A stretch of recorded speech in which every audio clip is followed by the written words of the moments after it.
নমস্কার, আপনারা দেখছেন সান্দন টিভি। আমি রয়েছি আপনাদের সাথে মীনাক্ষী। চোখ রাখছি এই মুহূর্তের খবরে। রেলপথে কাশ্মীর যুক্ত হল জম্মুর সঙ্গে। মঙ্গলবার দেশের দীর্ঘতম সুড়ঙ্গের উদ্বোধন করলেন প্রধানমন্ত্রী নরেন্দ্র মোদী। দুটি বিদ্যুৎ চালিত ট্রেনকে একযোগে ফ্ল্যাগ অফ করে জম্মুতে রেল প্রকল্পের সূচনা করেন তিনি। হিমালয়ের দুর্গম পীর পঞ্জাল পর্বত শ্রেণী ফুঁড়ে তৈরি করা দেশের দীর্ঘতম রেলপথ সুড়ঙ্গের আনুষ্ঠানিক উদ্বোধন করলেন প্রধানমন্ত্রী নরেন্দ্র মোদী। মঙ্গলবার ভার্চুয়ালি পতাকা নাড়িয়ে শ্রীনগর উধমপুর বারামুল্লা রেল সংযোগ প্রকল্পের সূচনা করেন তিনি। ভারতীয় রেলের তরফে এক বিবৃতিতে বলা হয়েছে, প্রধানমন্ত্রী নরেন্দ্র মোদীর দুটি বিদ্যুৎ চালিত ট্রেনকে একযোগে ফ্ল্যাগ অফ করে এই রেল প্রকল্পের আনুষ্ঠানিক সূচনা করেন প্রধানমন্ত্রী। এদিন প্রধানমন্ত্রী 48.1 কিলোমিটার দীর্ঘ পানিহাল খাড়ি সাম্বার সাঙ্গলদান অংশেরও উদ্বোধন করেন। এর মধ্যে রয়েছে দেশের বৃহত্তম রেল সুড়ঙ্গ, যার দৈর্ঘ্য 12.77 কিলোমিটার। বলা যেতে পারে 2002 সালে জাতীয় প্রকল্পের মর্যাদা পাওয়া এই প্রকল্পের দৈর্ঘ্য মোট 272 কিলোমিটার। এর মধ্যে দক্ষিণে জম্মু থেকে কাটরার মধ্যে 25 কিলোমিটার এবং উত্তরে কাজিগুন্ড থেকে শ্রীনগর হয়ে বারামুল্লা পর্যন্ত 136 কিলোমিটার পথে নির্মাণ কাজ শুরু হয়েছিল 2005 সালে ইউপিএ জমানায়। পরবর্তী সময় ধাপে ধাপে তা সম্পন্ন হয়। সেই অংশে রেল পরিষেবা আগেই খুলে দেওয়া হয়েছে, কিন্তু ভৌগোলিক প্রতিকূলতার কারণে কাটরা থেকে বানিহাল পর্যন্ত 111 কিলোমিটার রেল লাইনের নির্মাণ কাজ এতদিন সম্পন্ন করা যায়নি। সেই পথের মধ্যে 72 কিলোমিটার সুড়ঙ্গ দিয়ে এবং 12 কিলোমিটার সেতুর উপর দিয়ে রেল সংযোগ স্থাপিত হয়েছে, যা মোট অংশের প্রায় 92%। সেই অংশের 48.1 কিলোমিটার খুলে গেল মঙ্গলবার। সান্দন টিভি। প্রথমবার রাজ্যসভার ভোটে দাঁড়িয়ে বিনা প্রতিদ্বন্দ্বিতায় জয় পেলেন প্রাক্তন কংগ্রেস সভানেত্রী সোনিয়া গান্ধী। শনিবার মরু রাজ্য থেকে সোনিয়া সহ মোট 3 প্রার্থী বিনা প্রতিদ্বন্দ্বিতায় সংসদের উচ্চ কক্ষে নির্বাচিত হয়েছেন। বাকি দুজন হলেন বিজেপির চুনিলাল গার্সিয়া এবং মদন রাঠোর। অন্যদিকে গুজরাট থেকে বিনা প্রতিদ্বন্দ্বিতা রাজ্যসভায় নির্বাচিত হয়েছেন বিজেপি সভাপতি জেপি নাড্ডা। সেই রাজ্যের 4টি রাজ্যসভা আসনে বিনা প্রতিদ্বন্দ্বিতায় জিতেছেন বিজেপির প্রার্থীরা। অন্য 3 জয়ী হলেন গোবিন্দ ভাই ঢোলকিয়া, ময়াঙ্ক ভাই নায়ক এবং যশবন্ত সিং পরমার। আগামী এপ্রিলে 15টি রাজ্যের 56 জন রাজ্যসভার সদস্য অবসর নিতে চলেছেন।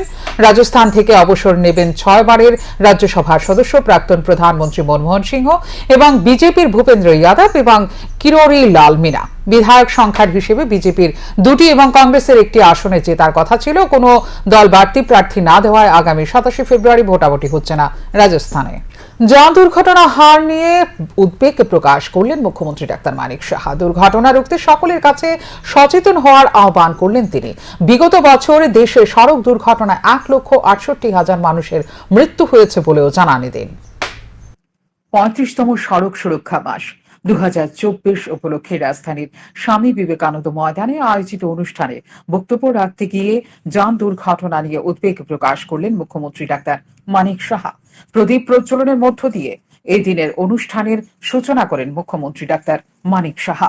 অনুষ্ঠানে বক্তব্য রাখতে গিয়ে মুখ্যমন্ত্রী ডাক্তার মানিক সাহা বলেন, দেশের সড়ক দুর্ঘটনায় 1,68,000 মানুষের মৃত্যু হয়েছে গত বছর।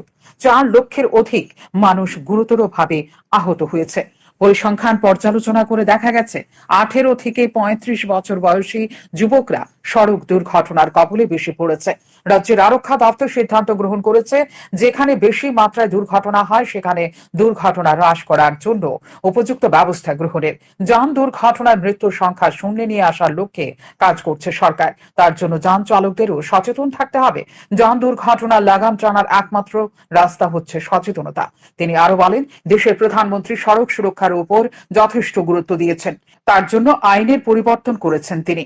মুখ্যমন্ত্রী আরো বলেন, দূরপাল্লার গাড়ি যারা চালান তাদের জন্য 1000-এর অধিক বিশ্রামাগার তৈরির সিদ্ধান্ত গ্রহণ করেছেন প্রধানমন্ত্রী, যাতে করে দূরপাল্লার যান চালকরা বিশ্রাম করতে পারে। ত্রিপুরা রাজ্যেও যান চালকদের জন্য রেস্ট হাউস নির্মাণ করা হবে বলে জানান মুখ্যমন্ত্রী ডাক্তার মানিক সাহা। আমাদের বিভিন্ন ক্যামেরা ফিট করা হয়েছে আধুনিক প্রযুক্তির মাধ্যমে। সেখানেও দেখা যায় যে কোন গাড়ি কত স্পিডে যাচ্ছে তাকে কিন্তু চিহ্নিতকরণ হচ্ছে।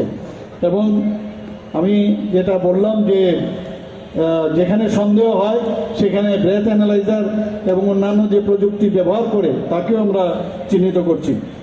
আমাদের মাননীয় প্রধানমন্ত্রী যে একটা ডিসিশন নিয়েছেন যে যারা দূরপাল্লার যারা গাড়ি চালান তাদের জন্য প্রায় 1000-এরও বেশি বিশ্রামাগার বিভিন্ন জায়গায় বানাবে ড্রাইভারদের জন্য, যাতে করে ওনারা বিশ্রাম রেস্ট নিতে পারে। একটা স্ট্রেস যখন চালায় তারাও কিন্তু স্ট্রেসে থাকে, তো সেই স্ট্রেস থেকেও অনেক সময় এই ধরনের দুর্ঘটনা হওয়ার সম্ভাবনা থাকে। ন্যাশনাল হাইওয়ে, স্টেট ওয়ের পাশে, এবং সেই বিশ্রামাগার তৈরি করার আমাদের, আমি জানি না ত্রিপুরাতে এখন আমরা, কিন্তু মাননীয় প্রধানমন্ত্রীজি সেই ডিসিশনটা নিয়েছে, তো আমরাও সেই ধরনের যে রেস্ট হাউস ড্রাইভারদের জন্য আমরা ব্যবস্থা করবো অবশ্যই। অনুষ্ঠানে মুখ্যমন্ত্রী ডাক্তার মানিক সাহা ছাড়াও উপস্থিত ছিলেন মন্ত্রী সুশান্ত চৌধুরী, আগরতলা পুর নিগমের মেয়র দীপক মজুমদার সহ দপ্তরের আধিকারিকরা। সান্ধন টিভি। রাজ্যের লেখকদের আরো বহুদূর এগিয়ে যেতে হবে। রবীন্দ্রনাথ ঠাকুর, বঙ্কিমচন্দ্র চট্টোপাধ্যায়, শরৎচন্দ্র চট্টোপাধ্যায়দের স্থান দখল করার মতো লেখক বাঙালি জনগোষ্ঠীর মধ্যে এখনো তৈরি হয়নি। সেই স্থান আগামী প্রজন্ম পূরণ করুক। মঙ্গলবার সন্ধ্যায় আগরতলা প্রেস ক্লাবে নয়া পুস্তক মহলে আয়োজিত গ্রন্থ প্রকাশ অনুষ্ঠানে লেখকদের সম্পর্কে এমনই অভিমত ব্যক্ত করলে সান্ধন পত্রিকা ও সান্ধন টিভির সম্পাদক সুবল কুমার দে। 21শে ফেব্রুয়ারি আন্তর্জাতিক মাতৃভাষা দিবস। এই দিনটিতেই শুরু হচ্ছে আগরতলা বইমেলা। 42তম বইমেলা শুরুর প্রাক লগ্নে মঙ্গলবার সন্ধ্যায় আগরতলা প্রেস ক্লাবে নয়া পুস্তক মহল আয়োজিত গ্রন্থ প্রকাশ অনুষ্ঠান সম্পন্ন হয়। প্রদীপ প্রজ্বলনের মধ্য দিয়ে এই অনুষ্ঠানের আনুষ্ঠানিক সূচনা করে সাংসদ রেবতী ত্রিপুরা। অনুষ্ঠানে উপস্থিত ছিলেন সান্ধন পত্রিকা ও সান্ধন টিভির সম্পাদক সুবল কুমার দে। বিভিন্ন লেখকদের লেখা গ্রন্থের আবরণ উন্মোচন করতে গিয়ে সান্ধন পত্রিকা ও সান্ধন টিভির সম্পাদক সুবল কুমার দেব বলেন, এই বইমেলার ইতিহাস তাদের হাতেই তৈরি। অতীতে সাপ্তাহিক পত্রিকার মধ্যে 3-4টে লেখা প্রকাশিত হতো, কিন্তু তাদের লেখা সব সময় ছাপা হতো না। সেই সময় রবীন্দ্র ভবন প্রাঙ্গণে তাদের হাত ধরেই তৈরি হয়েছিল মিনি বুক আন্দোলন। সেই মিনি বুক আন্দোলন ত্রিপুরায় বইমেলার সূচনা করতে প্রভাবিত করেছিল অনিল সরকারকে। সেই সময় থেকে এই বইমেলা এখন বড় পর্যায়ে পৌঁছে গেছে, কিন্তু দুর্ভাগ্য লেখকদের সেইভাবে সম্মাননা করা যায় না। এর জন্য তিনি নানা প্রতিবন্ধকতাকেও দায়ী করেছেন। একটা সময়ে কলকাতা থেকে বইগুলো ছাপিয়ে আনতে হতো, আর এখন ত্রিপুরাতে প্রকাশনা সংস্থা গড়ে উঠেছে। তিনি নিজেও প্রকাশনা সংস্থার সঙ্গে যুক্ত। তবে অনেকটা আক্ষেপের সুরে তিনি বলেন, লেখকদের আরো এগিয়ে যেতে হবে। রবীন্দ্রনাথ ঠাকুর, বঙ্কিমচন্দ্র চট্টোপাধ্যায়, শরৎচন্দ্র চট্টোপাধ্যায়ের স্থান দখল করার মতো বাঙালি জনগোষ্ঠীর মধ্যে কোনো লেখক তৈরি হয়নি। সেই স্থান পূরণ করুক আগামী প্রজন্ম। ত্রিপুরা বইমেলা ইতিহাস আমাদের হাতেই তৈরি হয়। এই রবীন্দ্রভবন প্রাঙ্গণে আমরা তখন মিনিবুক করি। সাহিত্যের পত্রিকার মধ্যে 3-4টা ছিল। এইগুলিতে আমাদের লেখা সবসময় ছাপা হতো না, যা বলে আমরাই একটা মিনি বুক আন্দোলন করে তুলি। সেই আন্দোলন থেকে অনিল সরকারকে প্রভাবিত করে বইমেলাটা ত্রিপুরায় শুরু করে। সেই থেকে বইমেলা চলছে, এখনো চলছে, দিন দিন তার বৃদ্ধি চলেছে। যারা লেখক আছেন, আমাদের খুব দুর্ভাগ্য, ত্রিপুরার লেখকদের সেইভাবে সম্মাননা আমরা করতে পারি না, সম্মান দক্ষিণে আমরা দিতে পারি না। বঙ্গে দিতে পারে, আমরা শুধু পুজো সংখ্যার সময় কিছু সম্মান দক্ষিণা দিই, সম্মাননা দক্ষিণা সম্মাননা করি, সেটা আমরা করতে পারি না। বাণিজ্যিক কারণে, অর্থনৈতিক কারণে আমরা করতে পারি না। এই যাদের আজকে বই বেরিয়েছে, আমার তো ধারণা প্রত্যেককেই প্রকাশককে টাকা দিতে হয়েছে বই প্রকাশের জন্য। আমাদের লাভটা এখানে এটা হয়েছে, আগে আমরা বই কলকাতা থেকে ছাপিয়ে আনতে হতো, সমীরণ, দেবানন্দ, এমনকি আমিও কোনো কোনো গল্প গ্রন্থ কলকাতা থেকে ছাপিয়ে। সেই ধারাটা থেকে আমরা চেঞ্জ হয়ে আমরা এই জায়গায় বলছি, এখন 47 জন 48 জন প্রকাশক আছে। আমিও নিজেও একজন প্রকাশক, গত 54 বছর ধরে প্রকাশন সংস্থার সাথে যুক্ত আছি। নিজে একটা প্রেস করেছি, এবং সেটি ত্রিপুরা বৃহত্তম প্রেসই বলা যাবে। এইগিয়ে চলেছে ত্রিপুরা। এখন লেখকদের যে কাজটা হলো, আমি সেটা বক্তৃতা বলার আগে এখানে বলে দিচ্ছি, লেখকদের আরও আগে বেরোতে আগে যেতে হবে। আমরা এখনো রবীন্দ্রনাথ, বঙ্কিমচন্দ্র নিয়ে পড়ে আছি, শরৎচন্দ্র নিয়ে। সেই স্থান দখল করার মতন লেখক বাঙালি জনগোষ্ঠীর মধ্যে এখনো তৈরি হয়নি। আমরা সেই স্থানটা পৌঁছেছি। সেই স্থানটা আগামী প্রজন্ম পূরণ করুক। ফেসবুক, ইউটিউবে না রেখে, ভরসা না রেখে লেখায় আত্মনির্ভর হন, তাতে এই জাতি, এই সোসাইটি উপকৃত হবে। এদিকে সাংসদ রেবতী ত্রিপুরা বলেন, বিশেষ করে জনজাতি সম্প্রদায় সম্পর্কে লেখা দু একটি বই তিনি দেখেছেন। সাহিত্য ছাড়া অতীতকে সবসময় ভুলে যায় সকলে। পূর্বপুরুষদের কৃষ্টি, সংস্কৃতি, ঐতিহ্য সম্পর্কে জানতে গেলে তা লিখিত রূপে থাকা দরকার। এর জন্য প্রয়োজন বই। বয়স্করা অনেক কিছু জানতেন, তাদের প্রয়াণের সঙ্গে সঙ্গে সমস্ত কিছু হারিয়ে যায়। সেই সমস্ত তথ্যগুলো সংরক্ষণ করতে গেলে লেখার অবশ্যই প্রয়োজন। দুই লেখক ধনঞ্জয় এবং তাহির ত্রিপুরার উদ্দেশ্যে তিনি বলেন, ভালো লিখতে গেলে ভালো পড়তে হবে, ভালো জানতে হবে। তারা যেন সেই সমস্ত তথ্যগুলো ভালো করে লিখে তরুণ প্রজন্মের জন্য রেখে যায়। আনন্দে যে প্রত্যেক বছরের ন্যায় আমাদের বইমেলা কাল থেকে শুরু হচ্ছে। তো বইমেলাকে উপলক্ষ করে প্রত্যেক বছর নতুন নতুন বই পাবলিশ হয়। তো আজকে এরকমই একটা অনুষ্ঠান আমাদের প্রেস ক্লাবে, আগরতলা প্রেস ক্লাব। তো এখানে আমরা কয়েকটা নতুন বই, নতুন লেখকদের আমরা করলাম, উন্মোচন করলাম। তো সেই জন্যই আসা। নতুন যারা লিখছে বা তাদের উদ্দেশ্যে আপনার কি বার্তা থাকবে? বার্তা একটাই, দেখুন আমাদের বিশেষ করে জনজাতিদের এখানে আমি কয়েকটা বই দেখেছি, আমাকে দেওয়া হয়েছে আমার জনজাতি সম্প্রদায়, ত্রিপুরা সম্প্রদায় বিশেষ করে। আমাদের সাহিত্য ছাড়া, লিটারেচার ছাড়া আমরা অতীতকে ভুলে যাব। আমাদের পূর্বপুরুষের, আমাদের কৃষ্টি সংস্কৃতিকে জানতে গেলে আমাদের লিখিত রূপে থাকা দরকার, বই দরকার। যেটা আমাদের সমাজে আমি দেখেছি, অনেক বয়স্করা অনেক কিছু জানতেন, কিন্তু উনি মারা যাওয়ার সাথে সাথে সব কিছু হারিয়ে যায়। তো এগুলিকে সংরক্ষণ করতে গেলে অবশ্যই আমাদের লিখতে হয়। তো এখানে আমি যাদেরকে চিনি, আমাদের ধনঞ্জয় এবং আমাদের তাহির ত্রিপুরা, তাদেরকে ছোটোকাল থেকে আমি চিনি। তারা যে পেশায় আছে, একজন শিক্ষক তায়াল এবং আমাদের ধরিন আমাদের সেক্রেটারিতে চাকরি করে। তো একদম ভালো সুযোগ আছে তাদের। ভালো লিখতে গেলে ভালো পড়তে হবে, পরিশ্রম করতে হবে। তো আমি তাদের উদ্দেশ্যে আমি বলতে চাই, আরও বেশি করে যেন পড়াশোনা করে জানার চেষ্টা করে এবং সেইগুলিকে আমাদের নতুন প্রজন্মের জন্য, ভবিষ্যতের জন্য দিয়ে যায়। ধন্যবাদ। এদিন বিভিন্ন লেখকদের লেখা গ্রন্থের আবরণ উন্মোচন অনুষ্ঠানে উপস্থিত ছিলেন আরো অনেকেই। সান্দন টিভি। আগামী 21শে ফেব্রুয়ারি সমগ্র বিশ্বে পালিত হতে চলেছে আন্তর্জাতিক মাতৃভাষা দিবস। রাজ্যেও যথাযোগ্য মর্যাদায় পালিত হবে এই আন্তর্জাতিক মাতৃভাষা দিবস। ত্রিপুরা সরকারের শিক্ষা দপ্তর এবং বাংলাদেশ সহকারী হাইকমিশনের যৌথ উদ্যোগে রাজ্যস্তরে আগরতলা বর্ণাঢ্য শোভাযাত্রার আয়োজনে পালিত হবে। মঙ্গলবার সচিবালয়ে এক সাংবাদিক সম্মেলনে এই কথা জানান অধিকর্তা এনসি শর্মা। তিনি জানান, আগরতলা টাউন হলের সামনে থেকে এই বর্ণাঢ্য শোভাযাত্রা শুরু হবে। বিভিন্ন বিদ্যালয়, মহাবিদ্যালয়, ছাত্রছাত্রী, শিক্ষিকা এবং শিক্ষা দপ্তরের আধিকারিক ও কর্মীরা এই শোভাযাত্রায় অংশগ্রহণ করবে। পাশাপাশি বাংলাদেশ সহকারী হাইকমিশনের আধিকারিক এবং কর্মীরাও এই শোভাযাত্রায় যোগ দেবেন। রাজ্যের বিভিন্ন ভাষাভাষী জনগণও এই শোভাযাত্রায় অংশ নেবেন। শোভাযাত্রাটি আগরতলা টাউন হলের সামনে থেকে শুরু হয়ে উত্তর গেট, কর্নেল চৌমুহনী, বিদুরগর্তা চৌমুহনী, লক্ষ্মীনারায়ণ বাড়ি রোড হয়ে টাউন হলে এসে শেষ হবে। পরে সকাল 9টায় আগরতলা টাউন হলে অনুষ্ঠিত হবে আন্তর্জাতিক মাতৃভাষা দিবস উদযাপনের রাজ্য স্তরের কেন্দ্রীয় অনুষ্ঠানে উদ্বোধক হিসেবে উপস্থিত থাকবেন রাজ্যের মুখ্যমন্ত্রী ডাক্তার মানিক সাহা। অনুষ্ঠানে সম্মানিত অতিথি হিসেবে উপস্থিত থাকবেন বাংলাদেশের সহকারী হাই কমিশনার আরিফ মোহাম্মদ।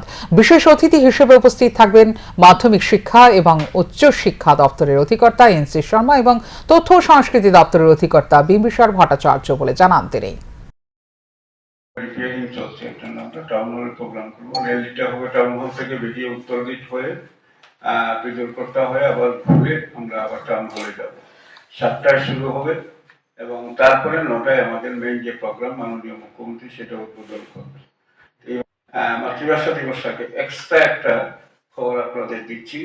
আজকে আমাদের যে স্টেট ইউনিভার্সিটি, মহারাজা বিন্দুকর ইউনিভার্সিটি, সেই ইউনিভার্সিটি ইনফ্রাস্ট্রাকচার এবং others IT structure, academic structure বাড়ানোর জন্য আমাদের মাননীয় মুখ্যমন্ত্রী 78টা ইউনিভার্সিটির সঙ্গে এই ইউনিভার্সিটিকেও 20 কোটি টাকা অর্থাৎ 20 crores অনুমোদন দেওয়া হয়েছে। ভার্চুয়ালি সেটা দেওয়া হয়েছে জম্মু থেকে, মাননীয় প্রধানমন্ত্রী জম্মু থেকে সারা দেশে অলিগলি এডুকেশনের উপরে প্রজেক্ট নিল।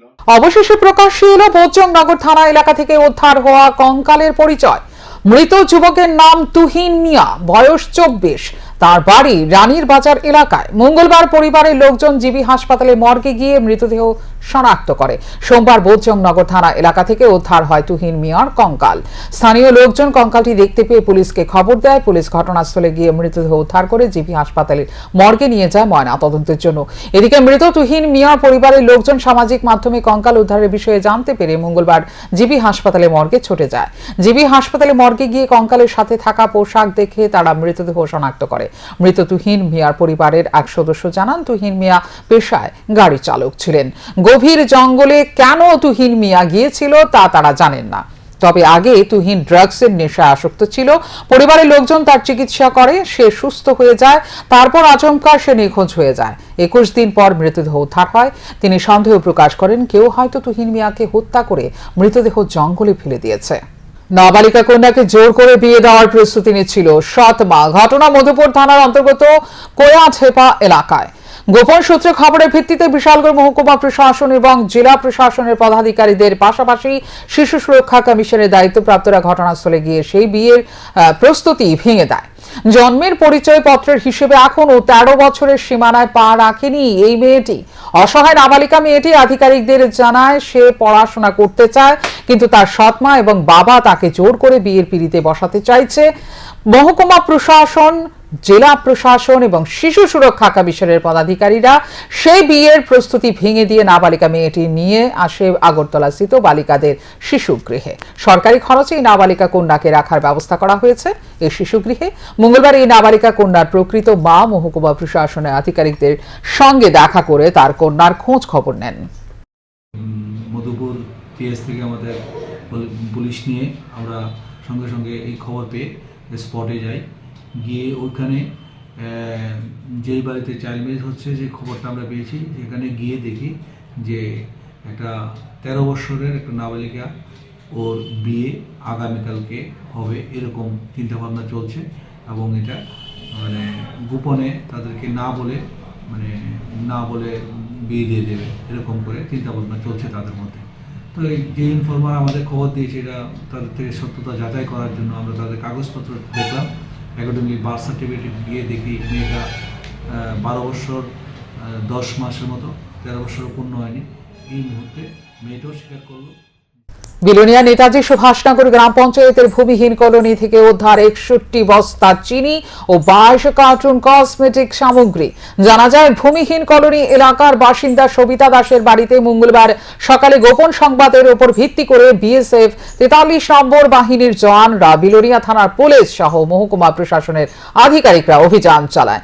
বাড়ির একটি পরিত্যক্ত ঘর থেকে উদ্ধার হয় 61 বস্তা চিনি, 22 কার্টুন কসমেটিক সামগ্রী। বিলোনিয়া মহকুমা প্রশাসনের এক আধিকারিক জানান, অভিযান চালানোর সময় বাড়িতে কেউই ছিলেন না।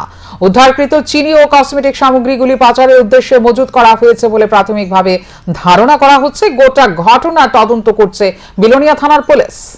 আজকে আমরা ঈশানচন্দ্রনগর এনএসসি নগর নেতাজি সুভাষচন্দ্রনগর ভূমিহীন কলোনিতে একটা সিক্রেট ইনফরমেশন পাই।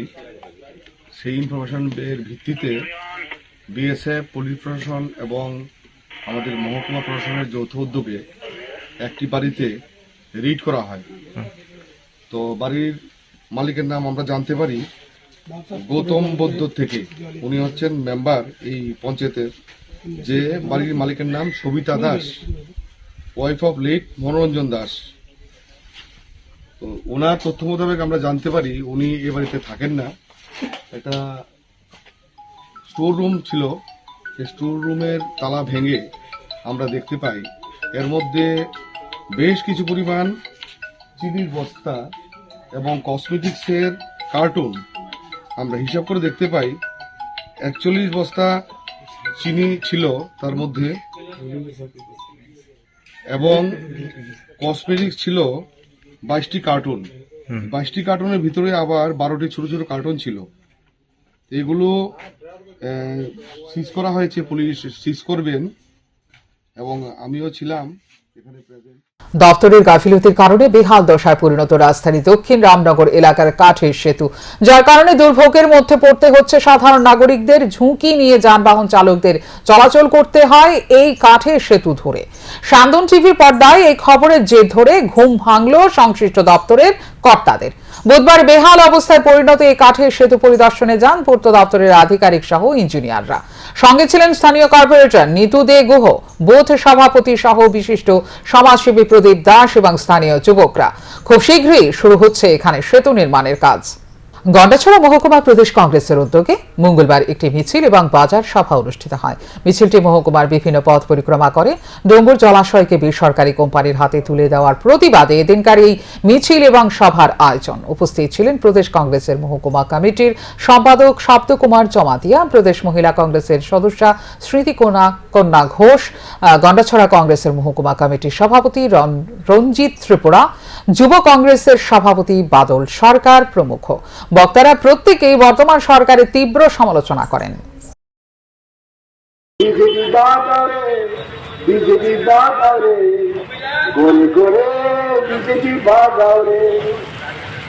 উপজাতি সম্প্রদায়, অশিক্ষিত সম্প্রদায়ের মানুষগুলি আর্থিকতা থেকে যাবে বুঝে আমার আবেদন থাকবে। এখানে মহিলারা সুরক্ষিত না। বেকারদের অবস্থা কোথায়? উপজাতিদের অবস্থা কোথায়? কর্মচারীদের অবস্থা কোথায়? বৃদ্ধদের অবস্থা কোথায়? এইগুলোকে চিন্তা করে আজকে আমাদেরকে চিন্তা করতে হবে। কাজে কংগ্রেস পার্টি হচ্ছে একমাত্র দল এই ভারতবর্ষকে, সমস্ত সম্প্রদায়ের মানুষকে, সমস্ত ধর্মীয় মানুষকে একসাথে রেখে নিয়ে চলতে চায়। ইন্দিরাজি তিনি আজকে মৃত্যুবরণ করেছেন, রাজীবজি মৃত্যুবরণ করেছেন, তার ছেলে রাহুল গান্ধী আজকে ভারত জুড়ে মেয়ে যাত্রা করছে, একটা ছোট্ট একটা টি শার্ট দিয়ে সারা ভারতবর্ষে লড়াই করছে। দেশে কিসের জন্য? মেয়ে।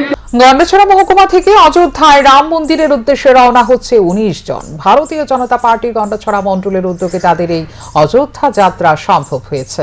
রাম মন্দিরের উদ্দেশ্যে রওনা হওয়ার আগে মঙ্গলবার তারা গন্ডাছড়া থানায় শ্যামা মায়ের মন্দিরে আশীর্বাদ গ্রহণ করেন। গন্ডাছড়া মণ্ডলের পক্ষ থেকে তাদেরকে অভিনন্দন জ্ঞাপন করেন ডম্বুর নগর ব্লক সহ সভাপতি বিকাশ চাকমা, যুব মোর্চার সভাপতি সজল মল্লিক, মণ্ডল সভাপতি সমীর ত্রিপুরা প্রমুখ। মঙ্গলবারে তারা ধর্মনগরে রাত্রি যাপন করার পর বুধবার মুখ্যমন্ত্রী অধ্যাপক ডাক্তার মানিক সাহার হাত ধরে রেলপথে তারা রওনা হবেন অযোধ্যার রাম মন্দিরের উদ্দেশ্যে। অযোধ্যার রাম মন্দির যাত্রার যে শুভ সূচনা আমাদের চুচল ইসলামিয়া বিলে মন্ডল কমিটির পক্ষ থেকে শুভ সূচনা করেছেন এবং আজকের আমরা আমাদের যে গন্ডাটৈশা পিএস এর সংলগ্ন আমাদের কালী মন্দিরের আমাদের যে 19 জন যাত্রী, এই 19 জন যাত্রীকে আমরা গলায় আমাদের উত্তরীয় দিয়ে তাদেরকে আমরা এখানে মন্ডলের তরফ থেকে শুভ সূচনা করেছেন এবং আগামীকাল ধর্মনগর রেল স্টেশন আমাদের ত্রিপুরা রাজ্যের জনপ্রিয় মুখ্যমন্ত্রী ডক্টর মানিক সাহাজির এই আমাদের সারা ত্রিপুরা রাজ্য থেকে যারা রাম মন্দির দর্শনের জন্য যাবেন তাদেরকে শুভ সূচনা করে তাদেরকে রাম মন্দির যাওয়ার জন্য আমাদের যে এখনকার মতো এই মুহূর্তের সংবাদ এই পর্যন্ত। অন্যান্য আপডেটস দেখার জন্য অবশ্যই নজর রাখতে হবে সান্দন টিভির পর্দায়। সান্দন টিভি দায়বদ্ধতাই যার ঐতিহ্য।